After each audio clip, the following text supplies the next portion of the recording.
welcome back to my YouTube channel. I'm Angela and I am with a very, very special guest whom I greatly admire and I think everyone should read. This is Ellen. Can I call you Ellen on your Oh, of course. Okay. Oh my gosh. She has a certain cozy mystery book series that I think you should be reading. Thank you. So there are 5 books in this series, correct? The 5th will be out September 9th or 10th. Fatal Cajun Festival. Yes, which I made the note of. Thank you. Oh yes, this is getting pre-ordered. Oh yay. So there will be 5 books. I was going to say, I was like, why haven't I read There'll be 6. I've actually contracted for 6. So the 6th one will be out a year from the fall, and that one involves Halloween. It'll be out in August, I think. No, September. I asked them to push. It was originally August, and I asked them to push it to September because it's a Halloween themed book, and I thought I wanted to come out in fall, not at the end of summer, because I think people by September they're kind of in a Halloween head. Oh, absolutely. I was going to say that's great. Yeah. I mean, because now what I'm going to do is, as soon as I get my copy, I'm going to be walking around, and anytime I see anything Halloween or pumpkin related, I'm taking a picture of this book. Yeah, and it's been really fun because it was inspired. I did a tour of St. Joseph is a plantation on the River Road, and they have a morning tour, M-O-U-R-N-Y, and they have, it's kind of like they have actors who are pretending to be the characters of the time going through a mourning period, so it was fantastic. And it totally inspired, you know, the book. So something about your small town cozies, because you have you have the southern charm going for you. So we have plantation shutters. Yeah. We have Body on the Bayou, which is one of my favorite puns of all time. A Cajun Christmas. Yeah, Cajun Christmas killing. Yes. I love that you're doing like all the different holidays now. I kind of fell into that, which is not how it started. So it's like kind of cool. And then Fatal Christmas, and then Mardi Gras Murder. Yeah. So at Halloween, and then after that I realized, well, if I get any books after that, I thought maybe I'll do Valentine's Day. And I'm not intentionally doing it that way. It just ended up kind of, because I thought, well, I should do a Christmas book because of I like writing to specific traditions of the area. And there's this really cool thing called Bonfires on the Levee, where they build these huge bonfires. And I thought, oh, it'd be so much fun to write about that. So it became a Christmas book. And then I could not write Mardi Gras. See, I kind of love that you're talking about that, because the Louisiana Orphan Train, I was going, is this real? What is this? And I was going, this is so interesting. Well, that was a complete, you know, it's like sometimes coming up with stories is, thank God, is a happy accident, because I really didn't know. I knew I was going to write a Mardi Gras thing, and I knew it revolved around the Cajun tradition of career to Mardi Gras, which is very different than New Orleans. And anyone who wants to know about it will have to read the book. But then my friend, a neighbor in California, because I live in Los Angeles now, originally from New York, lived in Los Angeles, went to school in New Orleans, and she gave me this book called From Cradle to Grave, which was written by people who worked at the Opelousas Orphan Train Museum, and where they tried to track down the history of the orphans, as many as they could, who were brought from the 1850s through 1929 to Cajun country. And I had no idea, you know, I think people know about the orphan train that went west. I mean, that's been books and nonfiction. But I had no idea there was one that specifically went to this part of the country, and so no one knows it. So few people do. I didn't know it. Well, a lot of people in Louisiana go, wait, we had an orphan train? They didn't know. So and there's a little museum in Opelousas, Louisiana that I've yet to get to, that I want to go to, that commemorates this and has, you know, things like the little dress that someone wore. And what was fascinating to me is these kids are coming, and they weren't just infants. So these kids were anywhere from orphans to 8 or 9 years old, and many of them were, you know, adopted from families that, you know, either couldn't have kids or lost a child. But some were, as was true of the orphan train that went west, were basically indentured servants. So it was, you know, and they ended up, some had terrible lives, some had wonderful lives. So I was just like, this is so cool. And I love that so few people knew about it, because I like with my books, they all have what I call a lagniappe chapter, where I talk about the real people and places that inspired the fictional ones, and like it's kind of like a tour guide. So you could actually just, using my lagniappe chapters, put together a really fun, interesting tour of Southern Louisiana. I always say Southern Louisiana because I always say I don't know anything north of I-10. I mean, I do know that like some of the prairie towns that are, you know, that are still Cajun country that are north of I-10, because there's prairie Cajun and there's coastal Cajun, and so, but the rest, literally that's 2/3 of the state that I'm completely clueless about. So. But you're very well versed in the other one. Obsessive. Yeah. So. I was like, you make up for it though. With the other knowledge. Thank you. No, that's fascinating though, because you went to school there. For some reason, I just thought she must live down here and she's writing what she knows. Well, you know, it's so interesting because they always tell you write what you know, and I think a lot of us flip it around to know what you write. Oh. You know, because I think. Because if you look at a historical novel, well, write what you know. You can't know what it was like to be in Renaissance England, you know, or to be in like 19th century America, or whatever. So you have to know about what you're writing. So, and if you have a passion and a fascination with something, you know, you could end up knowing more about it than people who actually live there.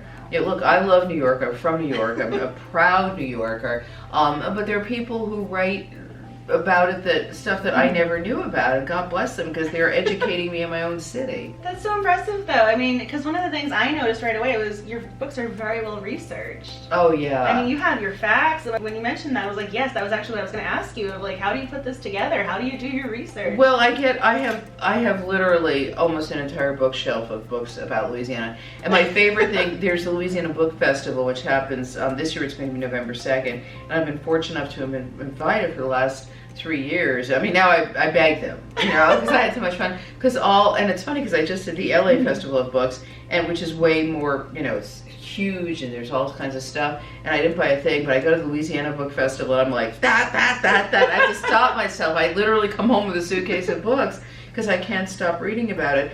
And I found a book called Along the Batture, which is, it's spelled Batture, B-A-T-T-U-R-E. And it was written by a man named Oliver Houck, who was a professor at the Tulane Law School, I think. And it's described, that is the land, it's the alluvial land between the river and the rest of the land, the levee. And I just became fascinated by that. And so I wrote that into the fifth book, Fatal Cajun Festival. I was going to say, I haven't known this. I'm like, no, that's a scoop right now. Yes, it's a scoop. And that was inspired by Jazz Fest in New Orleans, because I love Jazz Fest. It was New Orleans Jazz and Heritage Festival. And so so I thought, well, my little town is going to have its own festival prior to, you know, they're going to glom onto that and create something. And then I tied in the Batture to that. So it's because I found this book and just got a little upset. Oh, but I found a book here. Okay, I'm sure. I never shut up. I love it. You're so engaging and so sweet. Well, I read Marianne Sternberg writes these wonderful. She wrote a book called Along the River Road, and it's like it is the penultimate guidebook to River Road, because it's not just about plantations. They'll be say go 0.2 miles and you'll be at blah blah, and it's like. And then she wrote a companion piece called River Road Ramblings, which also has helped inspire because part of the Halloween book I'm writing involves this abandoned site called, it was what they called Le Petit Versailles. And Valcour M was a man who built the most magnificent plantation probably in the country at the time, and with this magnificent exotic garden. And then his son, he had one son and daughters, and his son caught yellow fever and died at like 28. And they found a journal of his, one of his relatives who became a historian, and they had never opened it, and there was a page under it that was sealed, and they opened it up, and it was like when his son died, he said, and the guy had written, "Today's the last day of my life." Basically, he gave up. And then his wife and his daughters all died, and so the whole place went to, nothing's left of the estate, and the gardens are like just abandoned. So that inspired an aspect of the plot of the Halloween book, and I forgot how I got on this. Oh, but Marianne Sternberg in her book, River Road Ramblings, wrote she got to go on this property, which is now all sealed off and it's completely overgrown. And then she also mentioned this book down by the Batture, on the Batture, and so that's how I connected to those things. I love how much you love this area. You're just such an advocate. I am. I'm like I'm an unofficial ambassador. You are. Although the Lieutenant Governor of Louisiana set up this like thing called the Bayou Crew, and a crew is always spelled Krewe in New Orleans and Louisiana. And so I signed on for that, which he doesn't know it's just people's. We're supposed to be. If you were at this festival, send pictures. But I don't live there, so I'm useless to them. So when I go, I try to take pictures and stuff. Well, I mean, you're not useless because there's a certain book series that this festival can be incorporated into. Well, my dream would be to live there, but my husband is from St. Louis. He said, like, I've had enough humidity for a lifetime. But he's kind of like leaning towards it because. It really wasn't until after college that I discovered, how much there is there. And I also think that since Katrina, there's been such an investment of people who live there or love the city to make sure it thrives. But it has huge, problems financially and in terms of crime and stuff. So it's a mixed bag as are all cities in America. I was gonna say that sounds about right for any. Yeah, exactly. You can say the same of anywhere, but it's such just the fact there's this culture within a culture that there are people who still. They made sure to keep Cajun. They tried to ban French for a long time. Yeah. And then they brought it back. The CODOFIL, which stands for the Council on Development of French Language and Culture, I think, and stuff. And so they've really made an effort. And to me, I remember going there in the 80s and just driving around coastal Cajun area and going to places where people they were speaking to each other in French. And then I said, "Oh, I have a question?" And they speak to me in English, but I thought that's their second language, and they've been here for 250 years. Yeah. So I just love that. That's so fascinating to me. Part your knowledge. I love this. Well, I just love that there's just a culture within a culture that has kept its cuisine alive, its language as much as possible, its music. And it's a huge fight this year. It's a worldwide fight right now to keep cultures alive and die. Like my mom was born in Italy, and she came over when she was 3, and all her family through she was early, so 30, but then up and through the mid-60s, people kept coming over, and they brought their dialect with them. Well, that dialect doesn't exist anymore because it really started with television.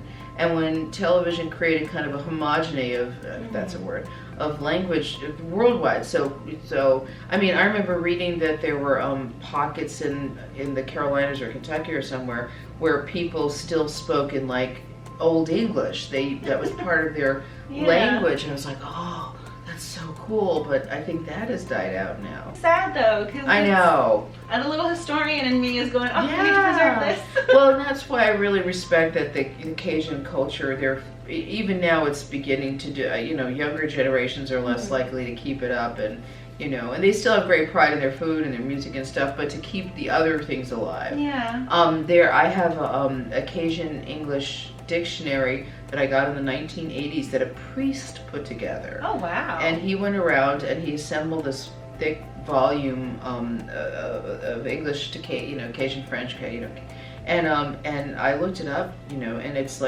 rare now, and it's like one of those. It costs like $300 or $400 on eBay to get this book, and I'm so glad I have it. Yeah. So that's I think a global battle to keep these cultures alive. If I were you, I'd preserve that book and go, my first mission, put this in the, special space. Yeah, and the thing is about Louisiana that I discovered too, is that 80% of Louisiana's citizens are native born. Oh, wow. So, and it's the state, oh, excuse me, again, I talk too fast and I don't breathe enough, that's a whole other thing.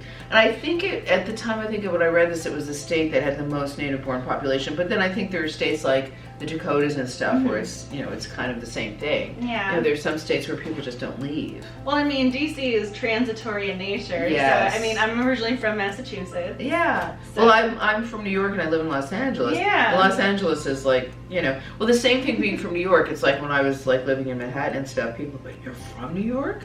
And I'd be like, yeah. You're a legit New Yorker. I'm legit, but same in California, it's like people will be like, I have a writing partner for television, and she was born and raised in her, on her mom's side, they've been there for years, like generations.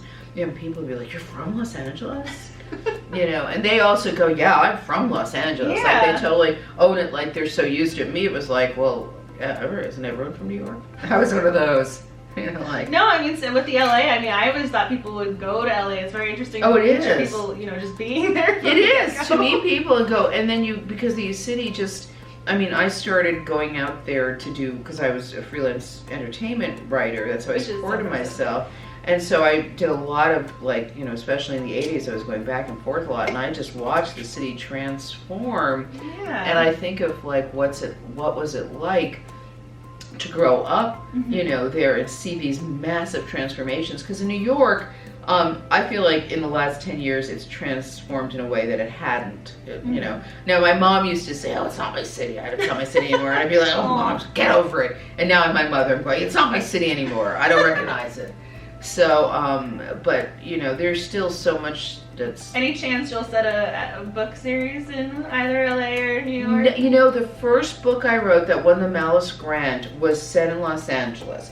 And it was a fish out of water. It was a girl from New York. A woman came and she became a psychologist at the most expensive and elite private school in LA. Because I was really trying to capture that world because I found it fascinating. And that book... It was called Reality Checked, and it won the William F. Deak Malice Domestic Grant, and kind of kicked off my career, but it never sold. And I changed the name. The name became You Can Never Be Too Thin or Too Dead. And I still, it's like a little ahead of its time, because now with the whole admissions scandal, I'm like, oh, I so wish I was writing that right now. Oh my goodness. But it's a little more jaded. And the reason it really didn't sell is, you know, when I started doing this, I didn't know, I never heard cozies. I didn't know it was a specific genre.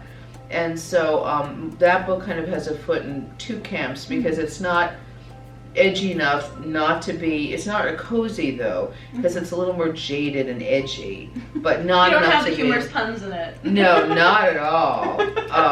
No bodies on the bayou. No. But it really kind of captures that world of, you know, the rich LA, you know, which is very different from rich New York.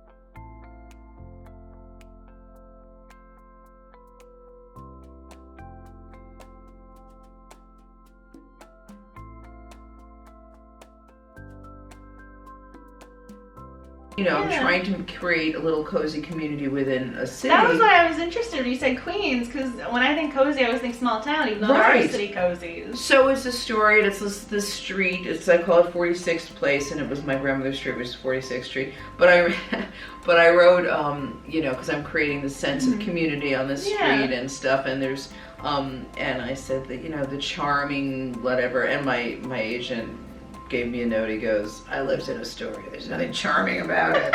And I was like, so I took out the word charming. But it's, you know, it's like, I think what cozies do is create a sense of community. Yeah. And it's like with the Cleo Coyle series, I think it's the coffee shop.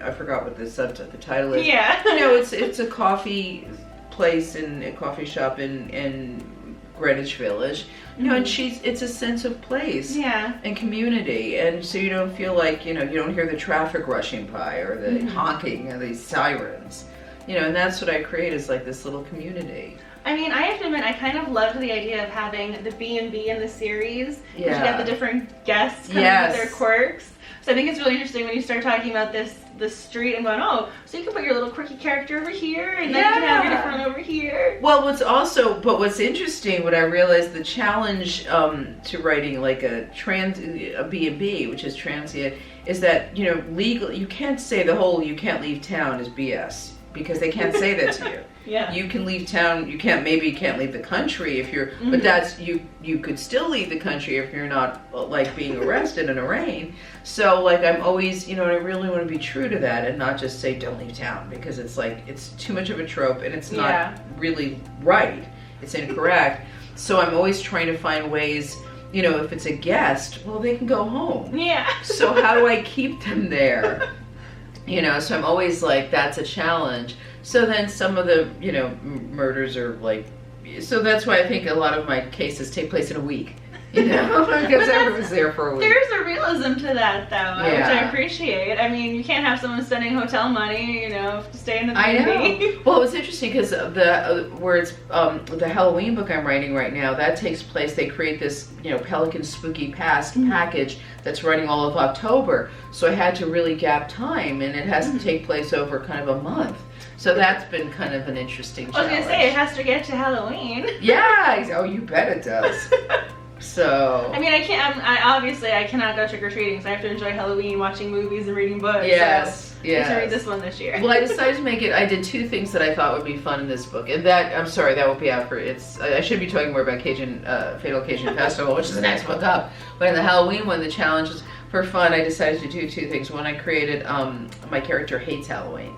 Really? She, as a kid, had a bad experience, and so I thought, oh, it's fun to have someone who hates Halloween because everyone loves it so much. Yeah. And I didn't love Halloween. I found that was my favorite growing up. I know. I did not love Halloween as a kid. I found it creepy, and so I gave it to my character. And then the other thing I did for fun is I created obnoxious Canadians, because Canadians are so nice and they have this incredible reputation, and they are just as a people these warm, very self-effacing people. So I thought, obnoxious, and I have a character who should say at one point, well, I used to think obnoxious Canadian was an oxymoron, but I guess it's not.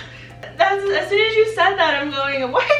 Yeah. Every time I'm going, how is this possible? I mean, because there really is that idea, that archetype that, Canadians are so sweet and polite, and yeah. I mean, you could, the whole thought process of, like, you can bump to them and they'll say sorry, like, even though you're bumping into them. Exactly. So that's why I thought, oh, it'd be so much fun to, like, kind of flip that. I feel I must be the first person on earth who created an obnoxious Canadian. Well, I feel bad for the Canadians. I'm like, not all of you. Yeah, I think that my friends will, because they have a great sense of humor, so they'll appreciate it. They'll get a kick out of it. I know one of, like, my very dedicated viewers and participants in Cozy Mystery. She's from Canada. Little shout out, you know who you are.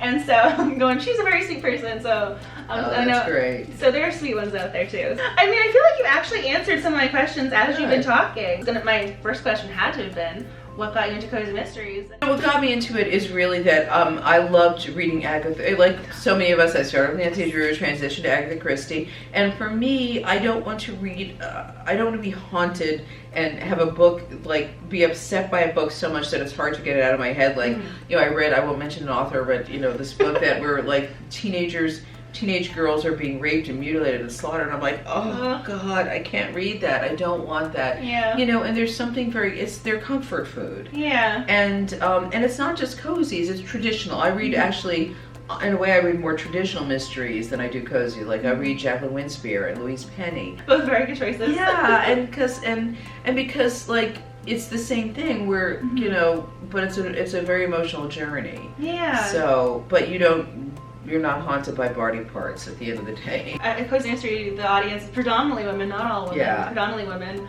I'm a short little blonde, so I can only take so many stories of the short little blonde dying the first 5 minutes. Exactly. That's not exactly comforting to me. Yeah, I know, exactly. I mean, every time there's a story on the news, I'm like, and that's why I don't go out at night. Yeah.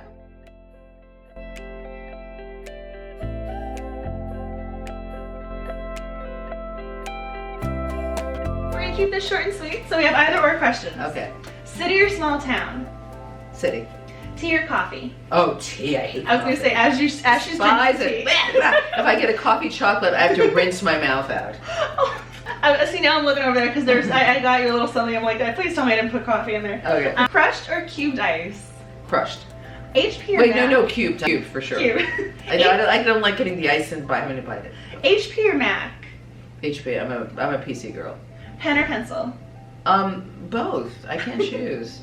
Printing or cursive? I'd have to say pencil probably because I'm a lefty. So if it's pen, I'm kind of dragging the ink along the paper. My dad's a lefty and he's always smearing stuff. Yeah. Printing or cursive? I have terrible handwriting and I hate writing because it hurts my hands because, again, as I'm a lefty. Yeah. Cursive. Starbucks or Dunkin' Donuts? Oh, Dunkin' Donuts, of course. As soon as you said New Yorker, I was going, she's gonna... Yeah, no, Starbucks, no. Twitter or Facebook? Facebook. Protagonist or antagonist? Protagonist.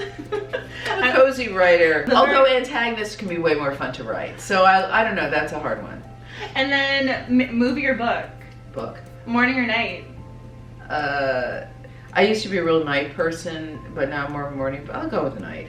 And then pancakes or waffles? Waffles. I was trying to think of something fun food related. Oh, you know what? But it has to be like fresh Belgian waffles, not toaster. I don't like any toaster waffles. Well, I love Parks and Recreation, and Leslie Knope loves her waffles. I don't know if you've seen the show. Oh, yeah. So that's where the waffles question is coming in. Funny. There's nothing like a fresh waffle. It's just the best. And a little whipped cream, go Leslie Knope style with that. Yeah. I mean, I know you have a signing to get to, so I don't want to hold you up. Yeah. But I just want to say thank you for talking to me. Thank you so much. This is wonderful. I am going to ask her to sign some things. So if you guys want to look down in the description box below, I will include all the information for your chance to win a signed copy. And I also have a giveaway of her very first book in the Cajun series, our Cajun Mystery series. So I will be doing that. So be on the lookout. And I sign and I use a little stamp. I use like my little gator stamp. So let me do that. It's gonna be so official. Oh my goodness, she just outdid my Sharpie. Yes. Oh, is that okay? Can I yeah, you outdid my Sharpie by a landslide. Oh, cool. Okay, so you win. All right, where do I sign? Anywhere you'd like, anywhere that makes you happy. So while she's signing, I'm just gonna say thank you for watching, everybody, and I hope you enjoyed our interview, our little chit chat, because you're fascinating to me. So I hope everyone else enjoyed it. Thank you so much.